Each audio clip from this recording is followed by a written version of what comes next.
자, 권영철 선임기자 어서 오시죠. 네, 안녕하십니까. 자, 요즘 군대 문제 때문에 세월호 사건, 청취자들 지적처럼 좀 묻히고 있다 이런 생각도 드는데요. 사실 청문회도 거의 무산되는 분위기로 가고 있죠. 청와대 때문에. 예. 이렇게 가서는 안 될 텐데 어쨌건 좀 이 문제는 정치권이 어제 박영선 대표가 필생 즉사, 필사 즉생 얘기를 한번 했으니까 한번 지켜보겠습니다. 예. 반드시 정치권이 해결할 문제가 산적해 있는 것 같네요. 자, 기자수첩 Y뉴스 오늘은 어떤 주제인가요? 차기 대선 주자 선호도 조사와 관련된 얘기를 준비를 했습니다. 예. 새누리당 김무성 대표가 여야 차기 대선 후보군 가운데 처음으로 1위에 올랐습니다. 여권 주자 가운데는 3주째 1위를 달리고 있습니다. 차기 대선 주자 선호도 조사에서 왜 김무성 대표가 1위를 차지했는지 그 내부 이유를 알아보고자 합니다. 네, 새누리당 김무성 대표 그 대선 주자 중 지지율 1위를 차지한 것이 처음인가요? 그렇습니다. 김무성 새누리당 대표는 여론조사 업체인 리얼미터가 실시한 대선 후보 선호도 조사에서 여야 후보군 가운데 처음으로 1위에 올랐습니다. 예. 리얼미터가 730 재보선이 끝난 지난달 31일과 1일 이틀간 전국 성인 남녀 1000명을 대상으로 조사한 건데요. 16.1%로 1위를 차지했고 박원순 서울시장이 15.8%로 2위, 문재인 새정치민주연합 의원이 13.7%로 3위, 정몽준 전 의원이 10.6%로 4위, 안철수 의원은 9%로 한 자리 숫자로 떨어지면서 5위로 쳐졌습니다. 예. 그렇지만 리얼미터가 어제 발표한 7월 다섯째 주 주간 정례조사에서는 다시 박원순 서울시장이 16.2%로 1위를 차지했고요. 조사요? 예.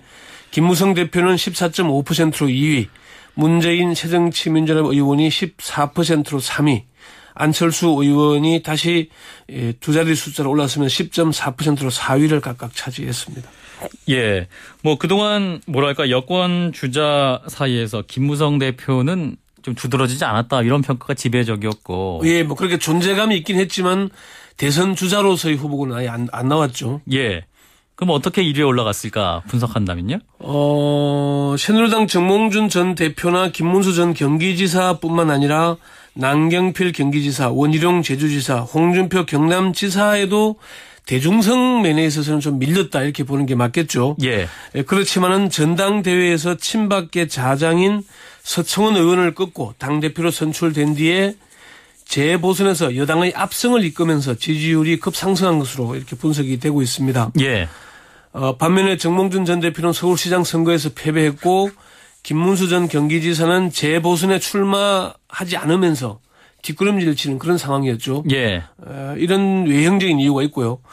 또 이 외에도 그 친박계에는 2인자를 키우지 않는 그런 특성이 있습니다. 네. 지금 대선 후보로 거론된 방금 거명한 사람들 중에 친박계에는 없죠. 정몽준, 김문수, 남경필, 원희룡, 홍준표 등은 친이계 내지는 비주류 또는 소장파로 불리지 왔지 친박계는 없지 않습니까? 맞습니다. 반면에 이제 김무성 대표는 친박계에서 탈박했다가 지난 2012년 대선에서 다시 복박을 했고요. 그리고 다시 당내 비주류로 분류되다가 당대표 선거에서 친박계 좌장을 꺾으면서 이제는 독자세를 구축에 나선 게 아닌가. 그런 이유들로 인해서 김무성 대표가 지금 부각되고 있는 게 아닌가 그런 분석이 나옵니다. 네, 김무성 대표에 대한 이미지는 또 청와대나 정부에 대해서 옳은 소리를 한다, 바른 소리를 한다, 이런 이미지도 있는데. 가끔씩 쓴소리도 했죠. 예. 앞으로 이제 대선 후보들은 대선 전까지 또 많은 검증의 과정을 거치게 되는데 이런 지지율 강세 계속될 거라고 보십니까? 여야를 통틀어서 계속 1위를 차지하기는 쉽지 않겠지만 여권 내 주자들 가운데는 당분간 탄탄대로를 달리지 않겠나 이런 분석이 나옵니다. 예. 리얼미터 이택수 대표는 당분간 김무성 대표의 질주가 계속될 것이다. 예. 그 이후로 여권 내에 대안이 없고 박근혜 대통령의 지지율이 횡보를 보이거나 하락할 가능성이 높은 만큼 김 대표의 행동 반경이 그만큼 넓어질 것이다 이렇게 전망을 했습니다. 예. 윤희용 민 컨설팅 여론분석센터장은 당분간 김무성 대표의 강세가 유지될 것이라면서 여권 내에 두드러진 차기 주자가 없다는 점, 그리고 당 대표로서 차기 총선 공천권을 가진 실세 당 대표가 될 가능성이 높다는 점을 이유로 들었습니다. 예. 윤희용 센터장은 그동안 새누리당, 한나라당 포함해서 이 대표는 식물 대표라는 얘기를 들어왔지만은 김무성 대표는 총재 시대 이후에 가장 강력한 실세 대표가 될 가능성이 높다. 예. 이렇게 평가를 했습니다. 예. 물론 실세 대표가 되면 그만큼 책임이 따른다는 점이 부담이 될 수도 있습니다. 최창렬 용인대 교수는 김무성 대표의 부각은 일종의 컨벤션 효과로 보인다면서 다만 세월호 특별법 논의 과정에서 특검 추천권처럼 책임을 지지 않거나 청와대에 끌려갈 경우에 지지율을 유지하기는 쉽지 않을 것이다. 이런 전망도 했습니다. 네, 향후 모습이 중요하다. 뭐 이런 말씀이신데 그렇다면 여권 내에 그렇다면 차기 대선 주자가 될 가능성. 아직은 좀 뭐 대선 주자를 거론하기 좀 이런 상황이긴 합니다만은 그래서 그런지 여권 차기 주자가 될 가능성에서는 아주 이르다는 평가가 우세합니다. 이르다. 예. 김무성 대표가 여권 내 대선 주자 가운데 1위로 올라선 게 이번이 처음인데요. 이명박 정부에서 원내대표를 하면서 주목이 받았던 적이 있지만은 원내대표가 끝나고 나니까 언론의 주목도가 떨어지면서 곧바로 지지율이 떨어진 전례가 있습니다. 김무성 대표는 킹메이커로서의 이미지는 강하지만은 스스로 킹이 될 역량이 되는지는 아직 검증이 더 필요하다 이런 분석도 있고요. 예. 최창렬 교수는 김 대표가 대선 주자로서의 입지를 굳히느냐 마느냐는 김 대표의 선택에 달렸다. 당청 관계를 수평적으로 끌고 가느냐 아니면은 수직 관계에 만족하느냐 또 정부나 청와대의 바른 말을 어느 정도 하느냐가 관건이 될 것이다. 이렇게 전망을 했고요. 예. 윤희용 센터장은 박근혜 대통령의 임기가 중반도 지나지 않은 상황으로 그동안 유력 대권 주자들이 대통령의 심기를 거슬리다가 상처를 입는 경우가 종종 있었다. 그렇죠. 예, 김 대표가 다른 여권 주자들보다는 부족한 대중성을 어떻게 확보하느냐가 관건이 될 거다. 이렇게 내다봤고요. 이택수 리얼미터 대표는 김무성 대표가 지금 상황에서 대권 주자가 될 수 있을지는 회의적인 분석이 있다. 박근혜 대통령은 20%가 넘는 고정 지지층이 있었지만 김 대표는 아직 고정 지지층이 있다고 보기는 어렵다. 이렇게 봤습니다. 예. 자, 그렇다면 야권은 어떻게 될 것이냐. 야권 주자들 좀 짚어볼까요?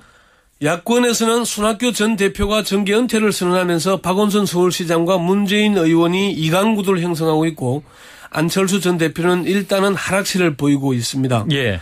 리얼미터의 7월 5째 주 야권 차기 대선주자 선호도 조사에서 박원순 서울시장이 18.2%로 1위, 문재인 의원이 17.2%로 2위를 차지한 반면에 안철수 전 공동대표는 12.6% 차이가 좀 많이 나죠. 그렇죠. 그리고 김부겸 전 의원 6.7%, 안희정 충남지사 4.4% 등이었습니다. 예. 문재인 의원은 6월 둘째 주에 이어서 7월 넷째 주 조사에서도 1위를 차지했거든요. 네. 그러니까 박원순, 문재인, 이강구도가 좀 굳어지지 않느냐 그렇게 보이고요. 박영선 원내대표가 새정치민주연합 비대위원장으로 선출됐으니까 당분간 주목을 받겠죠. 그렇습니다. 그 점도 주목을 해봐야 될 것이고 그리고 안희정 충남지사, 김부겸 전 의원, 김두관 전 경남지사 등이 꾸준히 거론되지 않겠냐 그렇게 보입니다. 예. 자, 여기까지 있도록 하겠습니다. 오늘 말씀드린 첫 번째 여론조사는요. 리얼미터가 7월 31일과 8월 1일 이틀간 전국의 성인 남녀 1000명을 대상으로 전화 면접과 자동답 전화 방식으로 표본 오차는 95% 신뢰 수준에서 플러스 마이너스 3.1%포인트가 되겠습니다. 두 번째 여론조사는요. 7월 28일부터 5일 동안 2,500명을 대상으로 조사했고 표본 오차는 95% 신뢰 수준에서 플러스 마이너스 2%포인트 오차가 있겠습니다. 네, 지금까지 와이뉴스 권영철 선임기자였습니다. 고맙습니다. 네.